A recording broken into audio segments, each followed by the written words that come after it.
So Terumah, he already said, means contribution. In case anybody didn't read the portion this week, it's about Moses goes up to the top of the mountain and gets the outline, the blueprints kind of for the tabernacle, the Mishkan, from God. This is before the sin of the golden calf and before they actually build it, but still we go through every single detail, and then when they build it, they go through every single detail. So it sometimes can be easy to skip over. You're like, oh, I've already read this.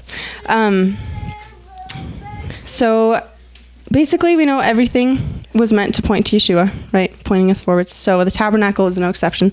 It is a picture of Yeshua down to every single last detail. So you have John. Can you read that, please?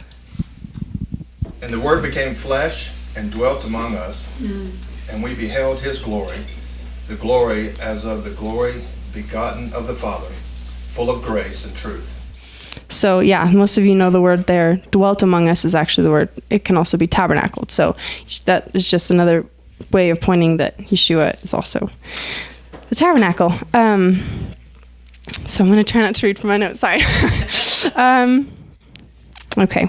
So like I mentioned, there's a lot of details in this.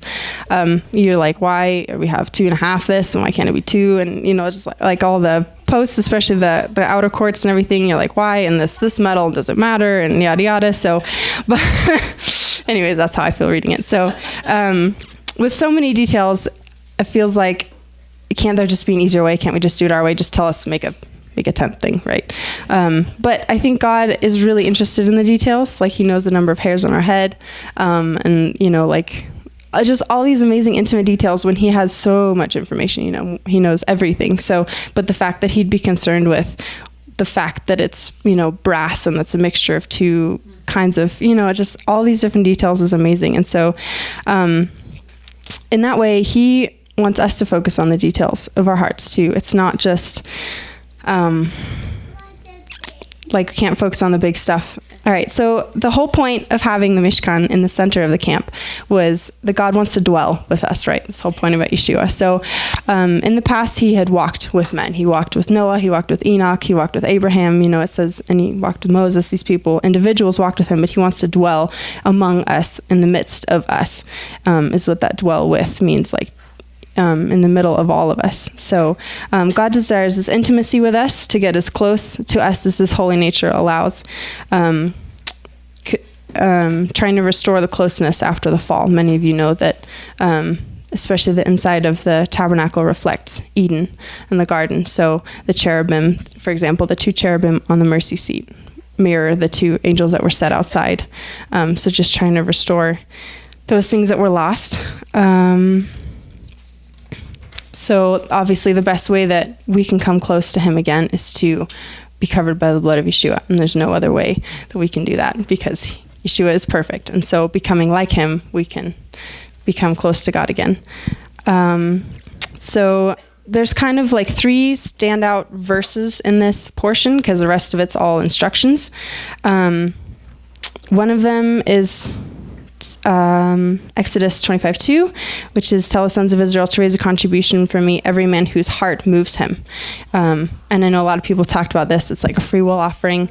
So the heart, I thought this was really cool, is the word lev, which is made of a lamet and a bet. The lamet is symbolic of the staff of authority, and the bet is like a house, so kind of like what's inside. So in a practical way, the heart is the authority inside of you, if that makes sense, right? So in Hebrew thought, the mind and the heart are closely connected, but they're actually switched in the way that we think about it. So you think from your heart in a way, it's like your action, and at least that's my understanding of it. So that's why, we're called to love God with our heart.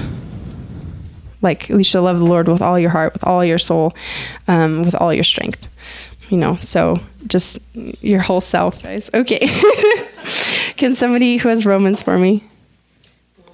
28:27 through 29. God, the searcher of the heart, knows fully our longings, yet he also understands the desire of the Spirit, because the Holy Spirit passionately pleads before God for us, his holy ones, in perfect harmony with God's plan and our destiny. So we are convinced that every detail of our lives is continually woven together to fit into God's perfect plan of bringing good into our lives. For we are his lovers who have been called to fulfill his designed purpose. For he knew all about us before we were born, and he destined us from the beginning to share the likeness of his Son. This means the Son is the oldest among a vast family of brothers and sisters who will become just like him. That was a beautiful translation, but different from mine. So the three kind of points, I noticed, I mentioned before, there's three different verses that kind of stand out. So one of them is, you shall raise a contribution, everyone whose heart moves him. The other one is, he says 4 times in this portion, you shall do it just like I've showed you. Either like the pattern on the mountain or the pattern that I've showed you 4 times, actually, which is crazy that he repeats that. So he searches our hearts, right? Everyone whose heart moves him. That's the first point of that Romans part. And then he works everything together for the good of those who are called according to his purpose, right? Everything, every single tiny little last detail, like as detailed as it gets, he pays attention to everything. And we are predestined to be conformed to the image of his Son, which is the verse 29. And that's like being like Yeshua and like the tabernacle. So that's pretty much it, I think. Thank you, guys.